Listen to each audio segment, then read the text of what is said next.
கட்சியிலிருந்து பிரிந்து சென்றவர்களை ஒன்றிணைக்க வேண்டும். அதற்கு 10 நாட்கள் கெடு விதித்து எடப்பாடி பழனிசாமிக்கு எதிராக போர்க்கொடி உயர்த்திய செங்கோட்டையனின் பதவிகளை பறித்து எடப்பாடி பழனிசாமி அதிரடி நடவடிக்கை மேற்கொண்டிருந்தார். அதற்கு பிறகாக டெல்லி சென்று அமித்ஷாவை சந்தித்து நேற்று செங்கோட்டையன் வீடு திரும்பியிருந்தார். இந்த பரபரப்பான ஒரு சூழ்நிலையில் தான் அவரது ஆதரவாளர்களுடன் தற்பொழுது ஒரு ஆலோசனையில் ஈடுபட்டிருக்கின்றார்.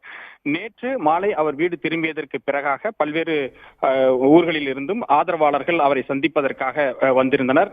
இதுவரை ஓபிஎஸ் அணி மட்டுமே அவரை சந்தித்து வந்திருந்த நிலையில் நேற்று முதன்முறையாக டிடிவி தினகரனின் ஆதரவாளர்கள் நேற்று செங்கோட்டையனை சந்தித்திருந்தார்கள். கோவையில் இருந்து வந்திருந்த டிடிவி தினகரனுக்கு நெருக்கமான 2 தொழிலதிபர்கள் செங்கோட்டையனுடன் ஒரு அரை மணி நேரத்திற்கு மேலாக தனியாக ஆலோசனை நடத்தி சென்றிருந்தனர்.